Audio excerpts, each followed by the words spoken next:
what's up, geniuses? Welcome to For the Record. I'm your host, Rob Markman. As you see, we are still quarantined. We are still social distance. We're still at home. But the music doesn't stop, so that means the conversation doesn't stop. Today's guest has elevated hip-hop with his music all the way back from 2005's Fahrenheit mixtape. Continue to do so with classics like Food and Liquor and The Cool. And when it comes to MCs, he just remains in an elite class. And his latest project, House, is a collaboration with himself and producer Kaelin Ellis. It's just the latest example of how he pushes boundaries. He's here with us today. Y'all been asking for this for a long time. Lupe Fiasco, welcome to For the Record, man. Yo, what up? I'm good, man. How you feeling today? I'm good. A little disheveled, preparing for this here situation, but I'm good.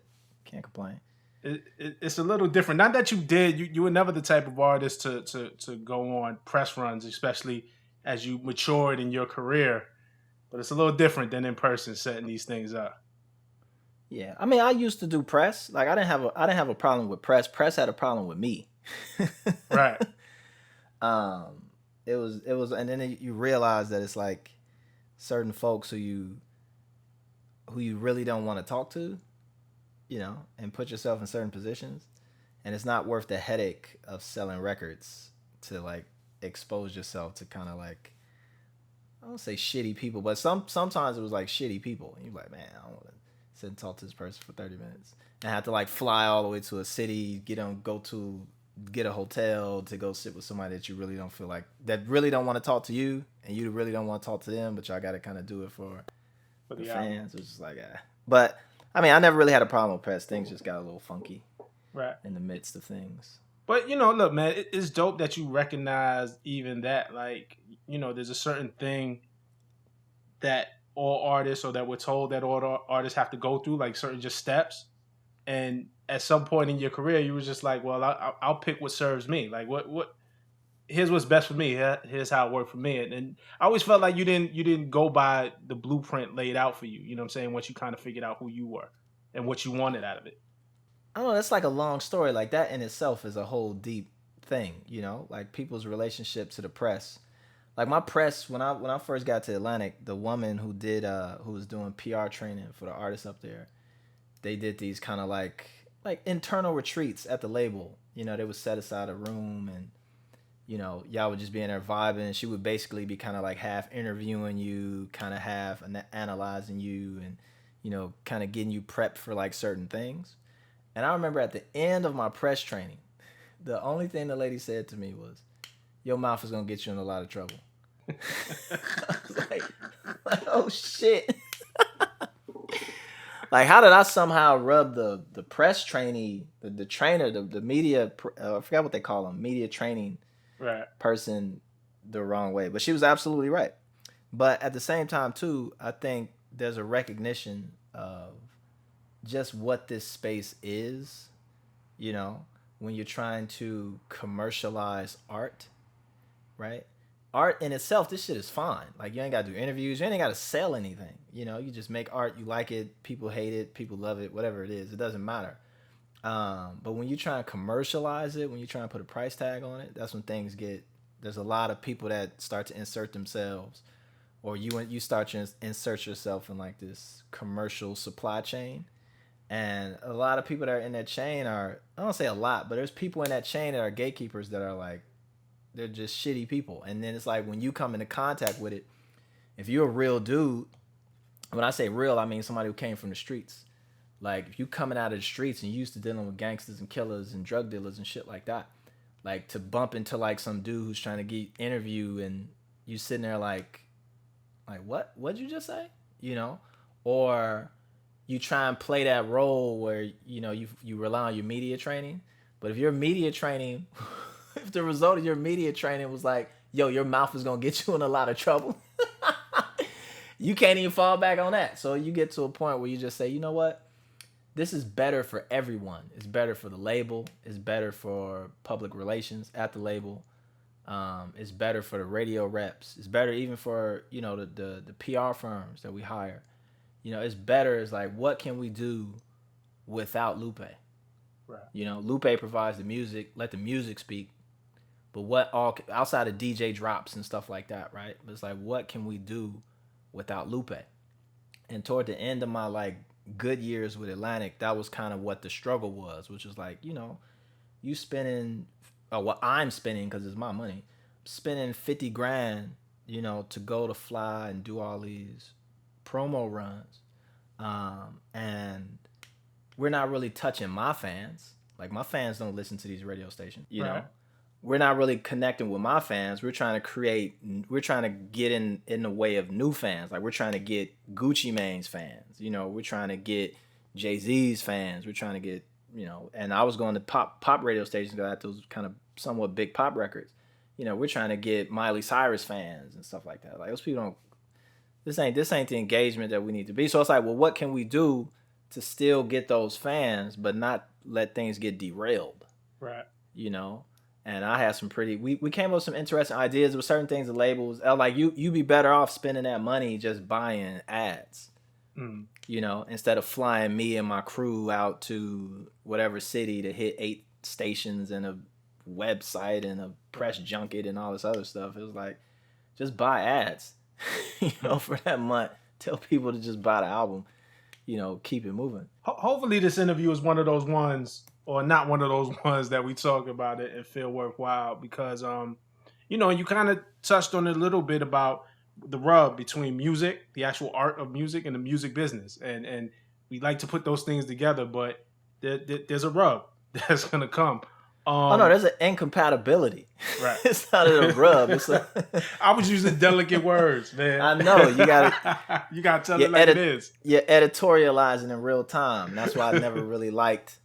That's in and of itself. You get a certain self-filtering where you rely on the softer words and you obfuscate what's actually happening. That's real. And what's actually happening is what people need to be told. Like, the music business isn't the art world, right? It's half of it has nothing to do with music. House as an art project, you know what I'm saying? Yes. There's a little bit about that in Virgil's speech, in it, just about the concept of man-made art and the history of art.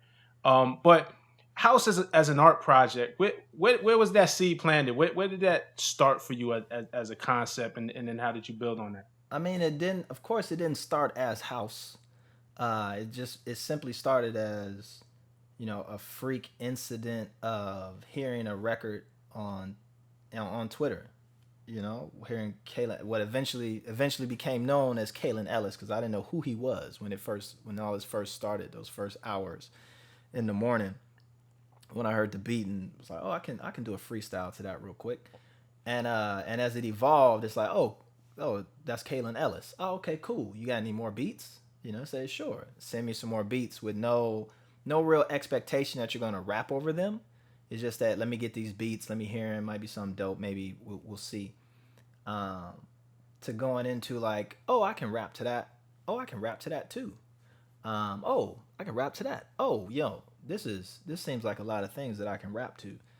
Maybe this is a project, and then as I start to put the project together, I wanted to make sure that it was actually, before it was like, hey, let's do this for real. Like, let's make this a thing. Let's just see if these raps work with these beats, if these kind of concepts come across in an engaging way. And once you got that, once you sit and you're looking at 4 or 5 songs, knowing I didn't want to do more than like 4 or 5 songs, right? So I know I wasn't going to do like a whole album. And, you're sitting there looking at those 4 or 5 records and you're like, oh yeah, this works. This is real. Okay, now let's start to put the finishing touches. Let me take it from an art thing into what I need to attach to this to sell it. And not sell it in the, not whore it out, and just do whatever. Because the music was the music. The music wasn't going to change. The music wasn't built to, satisfy a commercial want. It was just that this is how I operate, in this period of time. These are the things that I learned from being in the commercial space. These are the things that I learned being in the art space. Here's certain compromises that you make, song structure, etc. Because you learn different things in those different spaces, and you apply it back to this. So this feels almost like a hybrid of that, right? Whether it be from the pace of the style of the rapping, the way I'm rapping, the things that I'm rapping about, it's all very much so general, kind of universal, but it still comes conceptually from an artistic place. And so then when it became that, we got these songs done, this is solid. Now let's put the finishing touches. And the finishing touches, of course, are the title. What are we going to call it? And initially it was called house music, right? But Kaelin didn't like house music. So it was just like, okay, what about house? And of course, it speaks to, just looking around like, what are we going to name it? And you're like, oh, well, we did it in the house. You made the beats in the house. I recorded it in my house. It's called house. It's just what it is. And then once you kind of get that piece, then it's like, okay, now that we have this conceptual concept for the album, let's tie it all back in together, back through the music. So that's when I hit Virgil. It was like, hey, I already had this kind of idea for shoes, but then it was like, yo, but while you're recording a thing from shoes, do something about houses. Like, what's your? I think I asked him what is his optimal house, because Virgil's an architect. That's his like foundation, like what he went to school for. It's architecture. So I was like, what is for you as an architect, what's the optimal house? And speak to that too. So if you listen to the whole thing that he sent me, it's literally just him doing a voice note. And the first half of that was the intro of the album, right? And then he pivots and goes into talking about the shoes. And you can kind of hear it if you eliminated all the music and you just put together Virgil's pieces, it's all flows. So it's me just breaking it up, placing it. But he pivots when he says, but I digress at the end of Homemade. And then it goes into Dinosaurs and it picks back up in Shoes. He said, when he opens up Shoes, it's like, and now for today's task. That's literally right after he says, but I digress, but it's broken up and kind of placed through the album where it needs to be. So it's really like making it a album comes last, everything that would be needed to make it a commercial product, or this kind of hybrid commercial artistic product occurs as we're making the music. So it's already kind of baked in. So I didn't have to try. There's no try. I'm not trying to be artistic. I'm not trying to be commercial. I'm not trying to be general. It's just like, this is what it's going to be. And then when we come back, we can put all the artsy fartsy bells and whistles and interesting biographies and expose the layers and, talk about different things and take people's attention to those finer artistic details. Yeah, that's dope in terms of process. Cause I think a lot of people, let me not say a lot of people, me, when I try to wonder what your process is and think about your process, like it seems like everything is so deliberate, because when we get the finished product, it's just like things just fall in place, and the references and the ties and the way it makes you think about things that came before it and things that come after it.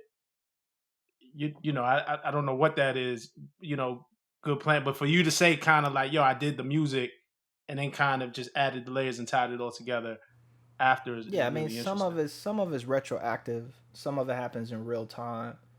It's really on how your brain is built as a creator. I'm very conceptually driven.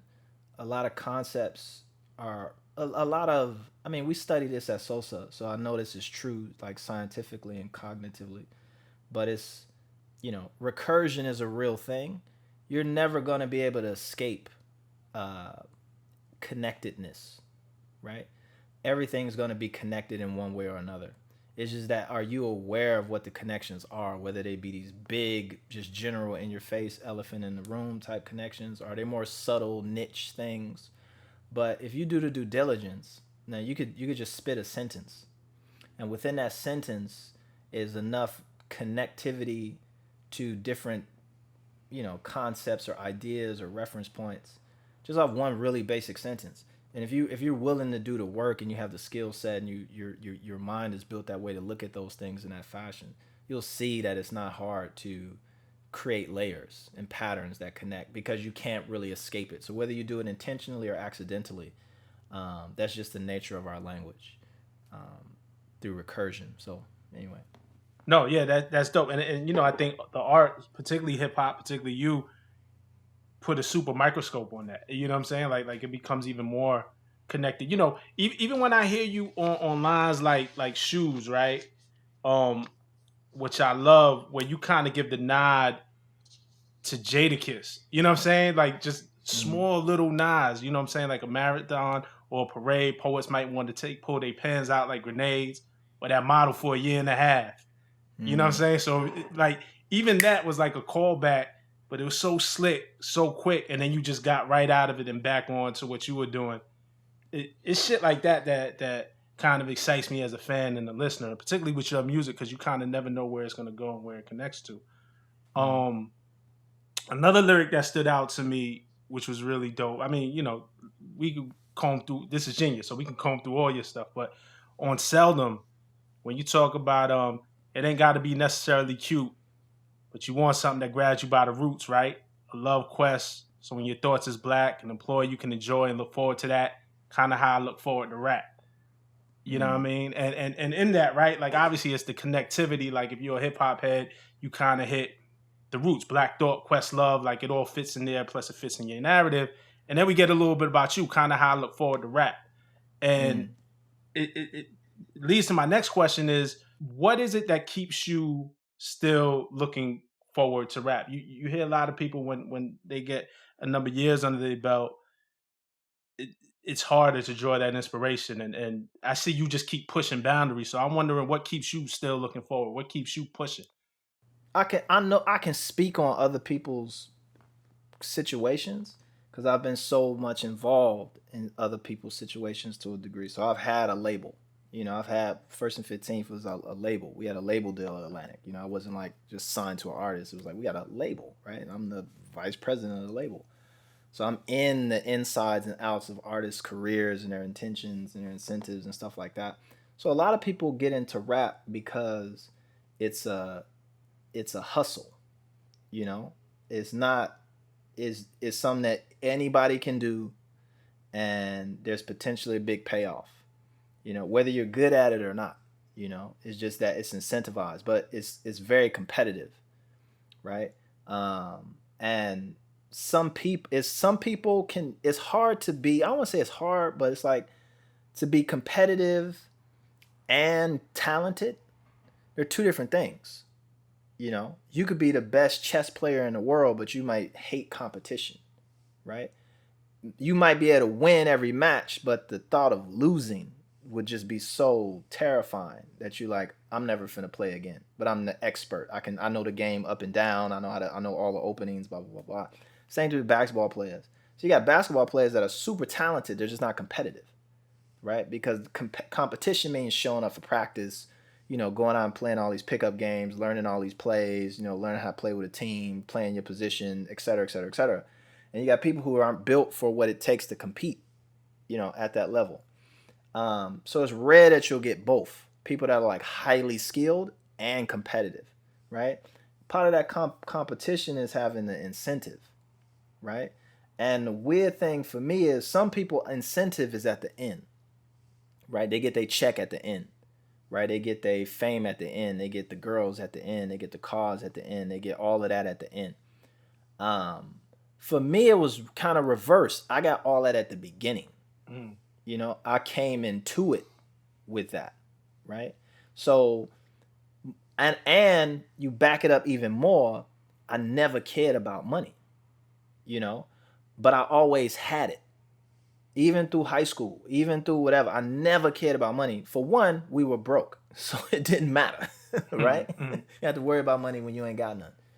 The other part of it is that I was experiencing so many things that money couldn't buy, right? Like this experience that you're gonna have where your father introduces you to this person and that person and this art and this style, and your mom's gonna introduce you to this and that and that and that and that. You can't pay for that, right? It's just experiences, the luck of the draw, the parents that you got and the friends that you have who was into all this shit. And the other side of it is I think the hood is garbage, right? I don't glorify it. I don't think that shit is cool. I think that shit is whack. But I grew up in the hood of hoods with the streetest of the streetest niggas, right? And some people don't get that respect until they get on, you know? and they get respect from street niggas and shit when they on, and people respect them on some rap shit. But when you come into the game with the respect of the street niggas and the kingpin, this nigga, the gang chief, that nigga, this dude, that person, blah blah blah blah blah. So, and you come from the hood, you don't really care about money. Ain't nothing really anybody can do for you. There's nothing really nobody at the front end that can do for you, right? Because it's not about a check. The respect of the people that are worth getting respect from, you already got it, right? And you're not really, I mean, you nice, you skilled at what you do. And in the early parts, you're really competitive. So I was really out here battling niggas and shutting down labels and rapping on tables and doing all of the shit that you needed to do to get in at the front. And had the deals and had all of that.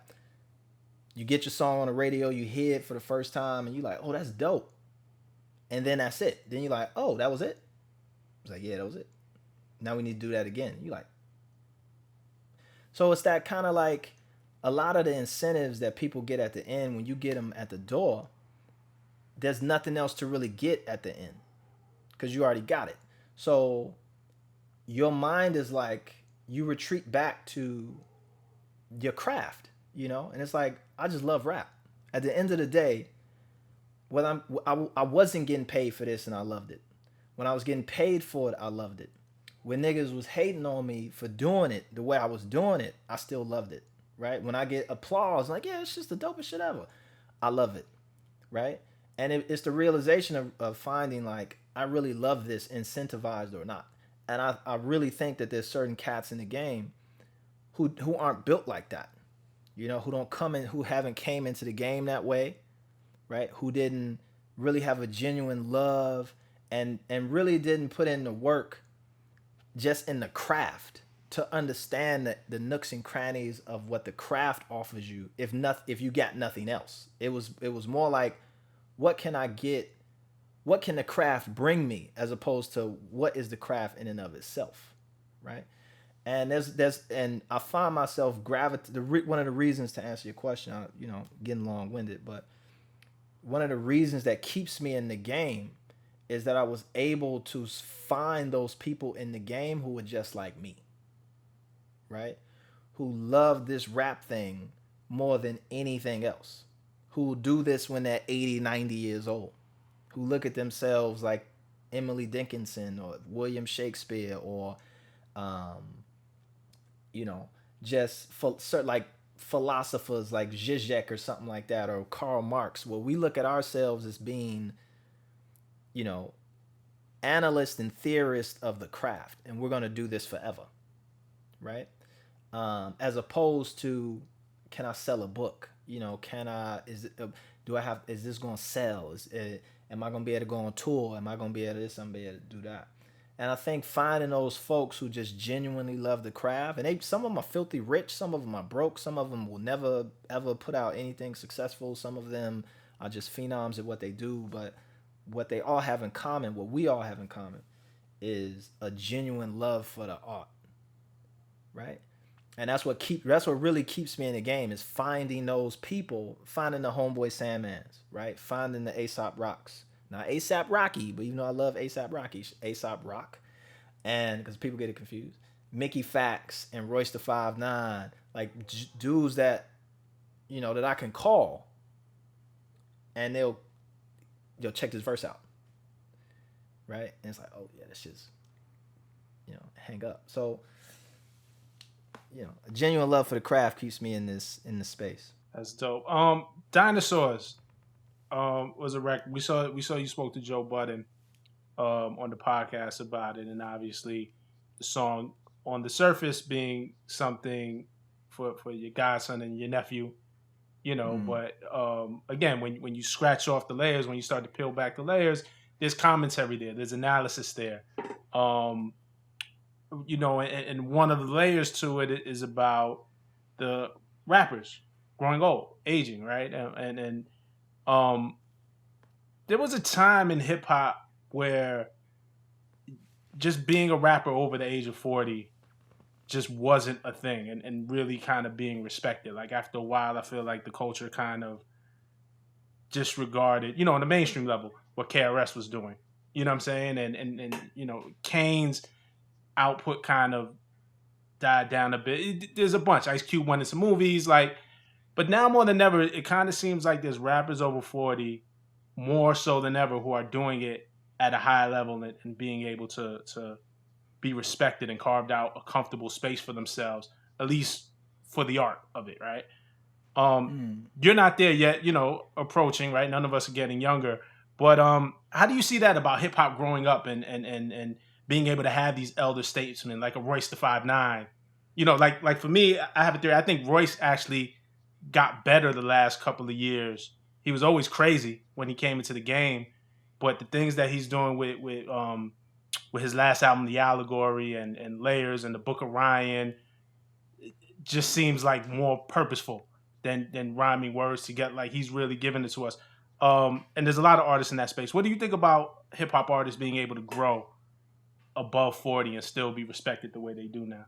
If you really study hip hop, late 70s, early 80s, dudes were up there. They weren't like old, but they weren't like teenagers either. It wasn't like a young person's game. You did have somebody like Sweet Tea, the first Sweet Tea. I think she was 15 when she was banging. This was 79. But it isn't like it's always been a young man's game. Of course younger, but not like a young man's game, right? And even with that, it's only what? I think it turned 40. What day is it today? They 40? Say August 11th is they say is the birthday that we recognize. Right. So and that's today. This will come out after that. But right now it's August 11th, 1973 is the birth of hip hop when Kool Herc threw the party in Sedgwick on the Bronx. Yeah. So we start count of at Sosa. We started in 79 because that was the first commercial release of hip hop. Right. The piece is like you don't know until it happens. So hip hop has to become 40 before you can say you can do hip hop when you're 40, right? You just don't know if it's even possible, if it's gonna sputter out, if the genre is just gonna kind of die.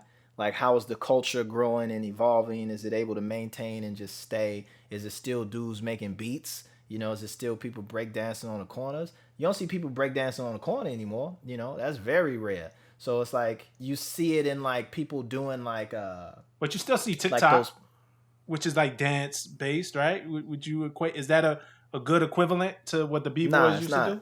No, it's not.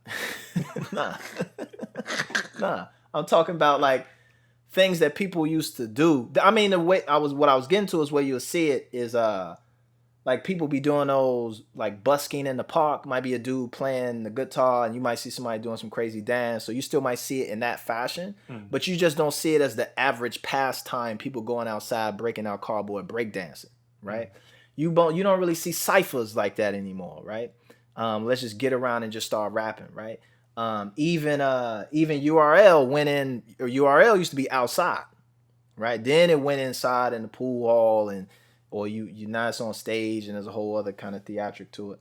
But you won't know that until it is 40. We had a rule when we was in high school that you couldn't rap. You had to stop rapping when you were, I think, 29.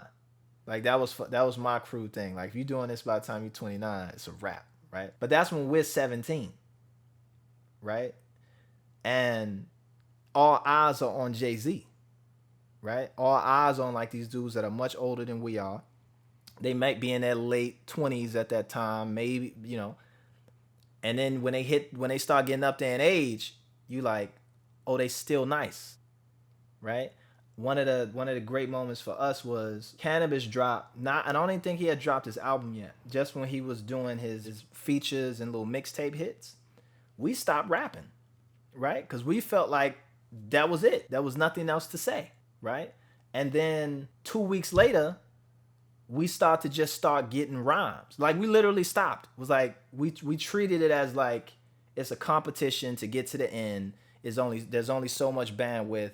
And there's so much ceiling, and then once people hit that ceiling, there's nothing more you can do. So once you feel like you can't compete or there's nothing left to say, you dip out. But 2 weeks later, we still getting raps. Like we're still generating lines and raps and things, and like, oh shit, it's not over. Like there's still more that can be done. And now we back full blast back into being rappers. And I think at a certain point, it was all eyes on Jay-Z. Jay-Z starts to hit these thresholds. Was like, oh, he supposed to stop. And even he like, I'm finna do the Black Album and then I'm done, right? And you thinking that, oh, your brain is gonna stop working at a certain time, right? Yeah, it's not gonna be cool because this is a young man's game again, right? And we don't have the track. We're more like punk rock than we are like jazz. And we're not old enough to really have a jazz moment where Wayne put in 30, 40 years. Now that you put in 30, 40 years as a genre, as a culture, as a whole, you realize like, oh no, there is no limit on this shit. All those were just kind of arbitrary little cool shit that dudes used to say who probably wasn't really that good rapping anyway and just felt it was some young shit and then throw their piece in and they out, right? This is just, again, it's just a hustle up to a certain point and you out. Or they comparing it too much to something like basketball. And to me, Cassidy has the greatest analysis of this of all time. What Cassidy says, he's been doing this shit since he was like 11 or 12. And he was like, this ain't basketball, right? Dudes who play basketball, they knees go out. They shoulders go out. They toes go out. Ankles go out. Niggas in football, they get CTE and concussions and shit like that, and they're done. People who do maybe archery or something like that, right? Their eyes give out. Our brain don't give out. If maybe you get dementia, maybe later, maybe you get some early onset Alzheimer's, but in terms of, unless anything actually kind of functionally happens to your brain, you actually get better. You get more experiences. We get better as we get older. Like we don't get less deficient. We don't get, there's no injury that we get that keeps us from rapping. Like as long as our brain work, you're still able to put these things together and you have more experiences, you actually become a better rapper when you're 40. Right. When you're 45, when you're 60, right? Because you have so much wealth of experience, and hopefully by that time, if you've stayed on your pen, like Cassidy says, like if you've been doing it, right? If you don't let your sword get dull, you actually become better when you get older. And I think that's one of the things that we learn as when hip hop hit 40. You look back and you say, oh, the dudes who were nice 20 years ago, I arguably nicer than they were 20 years ago. And that just speaks to the growth factor in it. Yeah, that's dope. It's definitely an interesting time. Like I love to see it. I love to see what Royce is doing. I love to see what Black Thought is doing. Even Jay, like you're not gonna get a 444 from Jay before you get a Hard Knock Life. He had to done lived and seen some things and gone through some things to be able to deliver that to you. I want to talk to you about LF95 real quick. I thought it was some slick shit. You had the Drake lyric, and like we seen it play out in real time, right? Tonight I might post a picture of me and Drake. You're gonna have to see it and wait. And then we go on Instagram and the picture is there, and the comments is like, oh shit, Lupe really living his raps. Like he really did it. Like yo, he's living his raps. It's funny. What was the impetus behind that, man? Like, was there any deeper thing, or was it just like, yeah, I'm just gonna stunt? I wrote about it, and then you're gonna hear it, and then you're gonna see it. Nah, see the thing with LF95 was the first record that me and Kaelin did, and that was that freestyle, right? And it was never really meant to be a part of the EP, right? The EP was Dinosaurs, shoot these kind of more focused thoughts on like, make records, make this a record, don't make freestyles. So LF95 is a freestyle, and then it became like, oh, let's just put it on the record, since it's there, we might as well.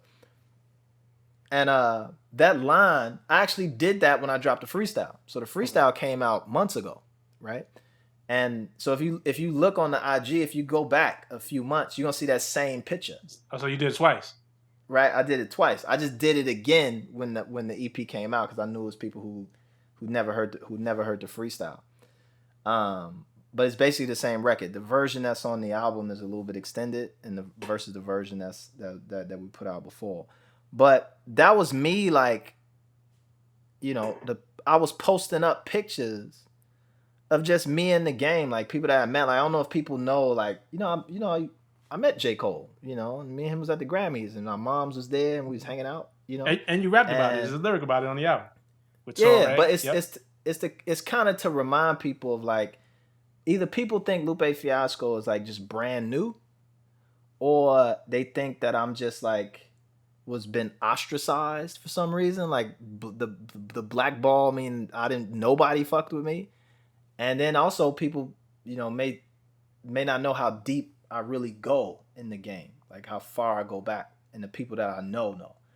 And so I was just putting up photos, just showing people, like, yeah, that was me and with Pharrell and Busta, and this is when I was with 50 Cent and LL Cool J back in the day, and then I was here with, such and such here, and this is me with Kendrick, and here's me with da-da-da-da, and it was just, throwing that out. And when I brought out that line, it was because I was like, yo, tomorrow, I was like, I'm going to put this picture, in the midst of that, I was like, yo, I'm going to post, now it's going to be me and Drake. I just put up me and J. Cole, put up me and Nas, now I'm going to put up me and Drake. And I was like, let me just pull it in a freestyle. So that's all it was. Wasn't nothing deeper than that.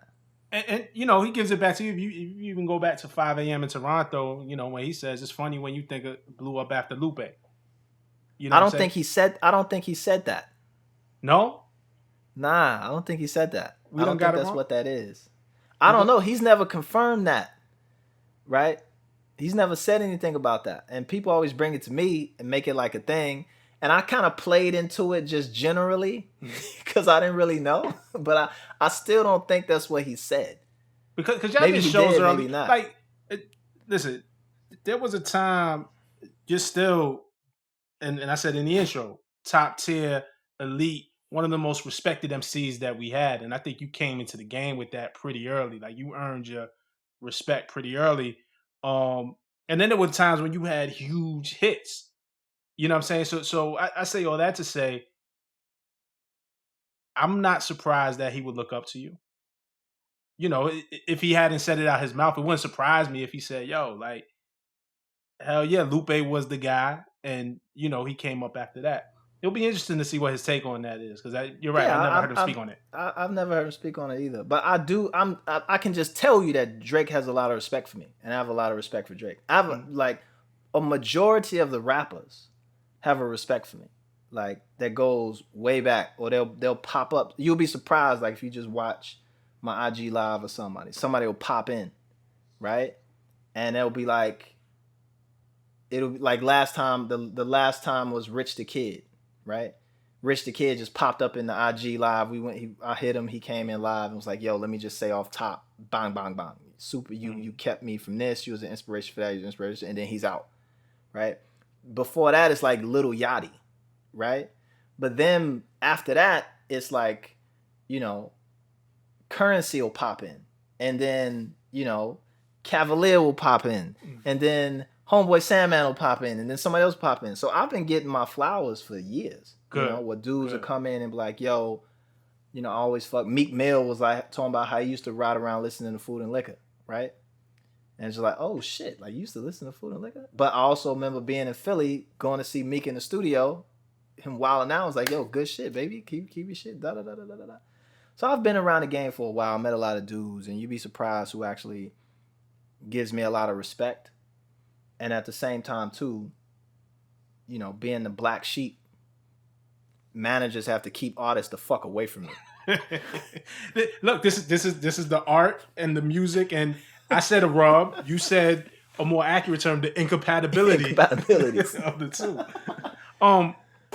Somebody who sung your praises, man. Nas, when he was on Drink Champs, told Nori that Lupe reminds him of Nas. I read your piece in Vulture, and there was like this brief mention that you had an idea for an EP with you and Nas, and that you had texted it to him and we're waiting to hear back. Is there anything you can say about that? Look, I caught that one. Nah, I mean, I'm not. Oh, that's an open secret, right? It's I was for years I've been shying away from doing features, and I'd already done all the features I wanted to do for various reasons. I felt like if I told niggas how much I actually would want for a feature, they'd be like, nigga, you're crazy, right? But at the same time too, like I feel bad charging my homeboys. So I just wrote everybody off. I was like, I'm not doing no fucking features. And everybody was in that. It's like, because I told the homie I wasn't gonna do no feature, I can't turn around and do no feature with fucking, this guy. But I think it's certain people that even the homies who know they'll never get a Lupe verse are like, yo, I will give you a pass if it's Nas. Like, nigga, if you like if you a Nas in the studio, nigga, I want to hear that. Let's go. And it was actually this Amy Winehouse thing that I'm working on. And it wasn't even, I was nowhere near close to how I'm on it right now. I'm almost finished with it. But at that time, me and Nas in the studio was just talking about, like, it was there to be had if we wanted to do it, like to work, to do a record, to do some other shit. He was listening to Droga's Wave and shit. He was like, yo, how the fuck did this? I was like, yo, nigga, chill out. You finna me jump out the window real quick. But, it was just like, hey, man, this is what I'm working on at present. Maybe we do something on this. I don't know. And then it kind of just tapered off. And then like it was probably a month ago now, I was in my feelings. Same thing I said it on to Vulture or whoever. I was like, yo, I was just in my feelings, listening to beats, and was just like, yo, let me hit Nas. Let's do an EP on some sober drunk shit. And I've yet to hear back. Listen, man. Michael Jordan said you miss 100% of the shots you don't take. You gotta shoot that shot. Shout out to William Ketchum too, who did that interview, man. That was a dope interview. Another thing that you said in the interview that I thought would be fun to talk about today. You talked about Genius, and I got hit up about it because people were like, "Oh shit, Lupe's dissing Genius," and I didn't take it that way. see now it's fuck Genius. No, fuck but y'all niggas. I didn't take it that way. No. When I heard about Genius, you wasn't there. No, I wasn't there yet. You wasn't there. So this was early when Genius first started, like for real. And I remember the dudes who owned it or started it at the time, they came up to the label. And my man Busy, Busy, DJ Busy. So Busy was at Atlantic doing all of the new media stuff. So he was the one that was handling the websites and blogs and setting up Twitter accounts before it was even Twitter. I mean, when Twitter first started, that's fucking crazy, right? Like making sure that the artists was on the digital side as much as they were on the physical side, because that's when we was transitioning out of physical for real and going all digital. And I remember they came up to the building for a meeting, and the dude was like, yo, I didn't know what the fuck you were saying. So I had to ask people, like, people get together. But by that time, it had already graduated into, it was like poems and shit, like Emily Dickinson poems. They was doing annotations for a range of shit. Now it's everything. I remember when you came into Genius, but when it was still Rap Genius. Yeah. Right? And I've never had a problem with Genius, right? Never. I still don't have a problem with Genius. What my issue with Genius was, and you know this because it was directed at you, is Genius paying niggas for their lyrics? Oh, we talking about this. Yeah. And then the other one was like, there is a certain element of surprise, right? There is a certain element of some of us who are puzzle rappers or have that ability to do the puzzle rap shit. It is that. I mean, it's meant to be this you're on your own kid in certain aspects. And you want people to vibe with records over years. You want them to be in a spot where you don't want people to be getting it like mad wrong. You know what I'm saying? And I don't think any of my songs are that complex. They're not like fucking A$AP Rock complex. They're not that deep where you just don't even know what that word means type shit, right? The reference points might be a little slippery, a little subtle. I'm still waiting on one reference point in Shoes to see if people get it. So for me, it's like, I wonder if they get it. And sometimes you go on Genius, and sometimes niggas still don't know. Yeah. But I felt like that was kind of like one of the, I guess it was a fear that you would just have people that would just spoil the fun for folks, and that was a real issue for people. Where it was like, this place seems like you're just trying to like take out the longevity of what the purpose of what this thing is. But I've never had a problem like with that, like to the point where I felt like, yo, fuck y'all niggas, It was never like that. Nah, and I never took it like that. And you know, I think you're right. One, Genius does have deals in place with all the publishers. You know what I'm saying? And that developed over the years in terms of there's publishing based off of web traffic and stuff like that. But yo, you know, in a sense, I think you're right. I remember growing up for me, listening to Common's Resurrection album was one of the ones that I remember where it was like I would catch stuff years later. You know what I'm saying? And I bought that album the first week it came out, I remember. Or even to some extent, like Jay-Z, Lyrical Exercise. The one that I caught years later was when he said Jigga Man is Diesel when I lift the 8 up. You're just thinking, okay, Diesel, he lifts the gun up, Exercise. Oh no, that's a Shaq and Kobe reference. And that didn't dawn on me till years later. So and that, to me, that's the amazing part, and that's the fun part of hip hop. And you know, I don't know that Genius necessarily ruins it, because I think sometimes there's things that go over the community's head that they don't get. You said even in shoes, like there's things that people didn't figure out yet. Who were those artists for you growing up where you would catch shit? I call it like boomerang raps. Like you catch it when it comes back later. You know what I'm saying? Like who were some of those guys that you looked up to that it was a line maybe that you ain't get until maybe you experienced something? I mean, it wasn't really. I was really good. I mean, and it was me and my crew. So what we used to do back in, and this is why I'm not mad at Genius, is that's what we used to do back in the day. Same with when me. we first started rapping, we used to do. We used to write down the lyrics to songs. So whoever it was, Bone, Mystical, that was the thing. Like going back to school, junior high school, 8th grade, with the lyrics to the Bone Thugs and Harmony record. And the only way you could get those lyrics was you had to listen to the record.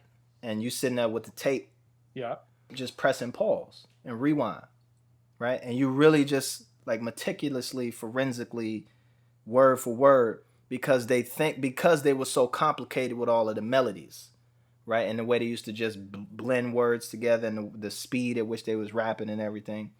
And the only way you could really understand it was if you read it, basically, right? And then you get revelation of like, oh, this is what these niggas were saying. So that's what we used to do. That was what kind of got us. I mean, not got us into rapping, but I think that process gave you a better relationship to words and how they went together and the things that you could do with them and stuff like that. You actually had to sit and like write that shit out. And some of the albums didn't come with lyrics back in the day, right? Yeah. I remember when it was written, I don't think I had the book. Oh, the book had the lyrics in it. I think it might have been 2 books. I think it might have been one book that was just the book that didn't have lyrics, and I think it was none that had lyrics. Or maybe I'm tripping, but I remember having it. I think I had the tape. I had like all that shit, but I couldn't. But I remember one time I remember looking and seeing the lyrics, and I was like, "Oh shit, here's the lyrics." To I think maybe "Take It in Blood" or something, and I just remember seeing like, "Oh, that's what he said."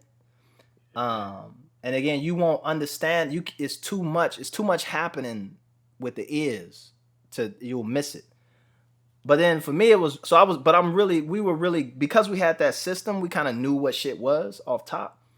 And because you had this whole thing that you was doing where you had to stop and listen very meticulously to get what people were saying, you could really understand it in one take.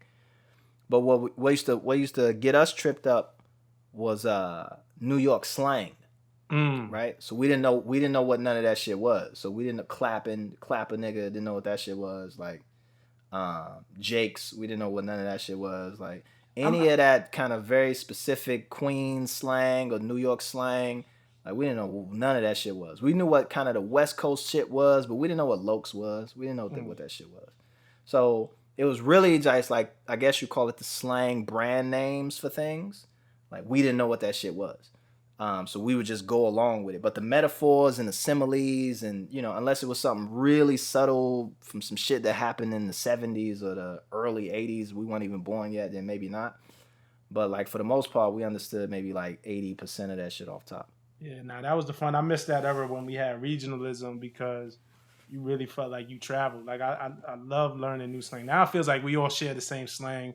We all share the same dialect because the internet breaks things down.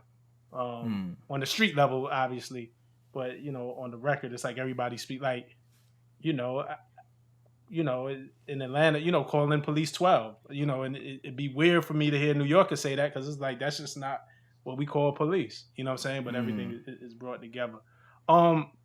Last thing, man, because I know you got a call and all of that, but I'd be remiss if I didn't touch on shoes. Because man, I just feel that record was brilliantly done. Just kind of how, again, you illustrate the experience of a sneakerhead on a mission to get some new kicks, the commercialism that comes with that. And again, it's layered. When I hear something like, I get applause as I step outside the pop up. The shot resembles the unfinished house he was in before they shot us, which I took as a reference to Ahmaud Arbery. You know what I mean? And how that all ties in. Just classic Lupe, man. Like really the shit that we need that just kind of works on so many different levels. What? How did that record come together for you? Was it something? Was it difficult to write? I don't know your process, or does it just all come pouring out the way right away? Like how does that work for you? We in the house for a reason, and as we're in the house, things are happening. So you get, Ahmaud Arbery. This was before George Floyd, right? So this is before that even happens. And you like, oh, we need to, art needs to get on top of that, and make something out of that. And I had in my mind, maybe not as a rap initially, but just kind of as a art project, just, or art thought in general. It was like, yo, Ahmaud shoes would be such a powerful symbol, and then attaching it to people doing the running with Ahmaud and stuff like that. And I remember trying to look and see what kind of shoes he had on, right? And it feels very macabre and weird, but it was really like, yo, that shoe is so powerful, and now it means so much. Let's elevate that. And you saw that. You saw people start referencing him jogging, people talking about, their shoes and shoes as solid. And some people use shoes as a protest in different organizations around the world, where they use shoes to represent missing people. I think there was one where they talked about nurses, where they used those kind of shoes, those white shoes or whatever that nurses normally wear to bring attention to, like, I think either lack of PPE or something like that. So it's not out the box for people to use shoes specifically as a symbol of either protest or remembrance or memorialization or reminder of something like that. Even growing up, not to cut you off, we used to hang shoes on the light pole, on the wire in the hood, at least coming to New York, to symbolize. You know what I'm saying? Yeah. When somebody was lost. So it is really a thing. Yeah, it is. It is it is like you said, it is a thing. And I felt like, that everything kind of centered on that, the act of him walking, the act of shoes he was in, him jogging, etc. So that's kind of like the initial thought prior to it being a rap. And when you sit down with, that beat and you hear the horn, for me it was the horns. It was like, oh, this is very cinematic. It's very Spike Lee. What story does this beat demand or deserve, right? And it's like, oh, Ahmaud Arbery, it's time. This is the canvas to tell that story upon, right? The reveal that it was actually, you're talking about Ahmaud Arbery, actually took place, I think, in the third verse initially, and then I was like, nah, I feel like it's giving it away too much, right? And so I actually went in and changed the line and pushed it, and I don't mention Ahmaud at all. I just leave it for Virgil. And Virgil does it kind of toward the way end of the record, and you realize, like, oh, they're talking about Ahmaud. These are he's designing Ahmaud Arbery's shoes, right? And then everything to get there is just the process to get there, and it was meant to be somewhat drawn out, so you can kind of sit there and like, what the fuck is going on, And it is that wait. You're waiting in line, So as you're waiting in line, just like that person is waiting in line in the story, to get to what it is, One of the kickers is that, that I couldn't successfully do it in the verses directly. So I kind of wanted to just kind of allude to it, that when you put on those shoes, you become Ahmaud Arbery, So that's why the line that you bring up, as I step us out the pop up, The house resembles the unfinished. The pop-up resembles the unfinished house he was in when they shot us. It becomes a we Because thing. now now you're Ahmaud, right? And that was kind of the goal, to put you into Ahmaud's shoes. And when you became Ahmaud, right, you went through his journey, right? And of course he passes, but then it's the journey after that. And then it gets even more so that even when you take the shoes off, his spirit is still alive, still run out there jogging somewhere, still running for something, towards something. So, I mean, it's a very powerful record. I cried after I was done with it. And, that's the way I just kind of put my thoughts about those situations into the world, was through songs like that. So it's no different than Janala Forever, Allen Forever, these kind of resurrectives, memorializations of people who went too soon, or in unfortunate circumstances. Right. Facts, man. And man, we appreciate you for that. I mean, again, that's why we love you. I think that's why people kind of appreciate and salute you, and why you get the flowers. And I'm glad to hear you say during the course of this interview that you've been receiving the flowers, because some people maybe not even realize that they get them. But the fact that and I hope that you feel loved and appreciated for your craft, because you do put so much into it. And man, I can't do nothing but salute it, like straight up. Nah, for sure. Like, to be like, I'm not the I am not the, what you call it. Don't cry for me, Argentina. Right. You know what I'm saying? It is you who are in great danger. Nah, nah, man. I've actually had a great, and even now, up until this point, I've had a great career. It may seem that I get beat up, or I don't, people, and that's why the fans like, yo, man, you need to, when y'all gonna show Lupe some love? He's super underrated. I was like, bro, I met Jay-Z when I was, he flipped out on me when I was a baby.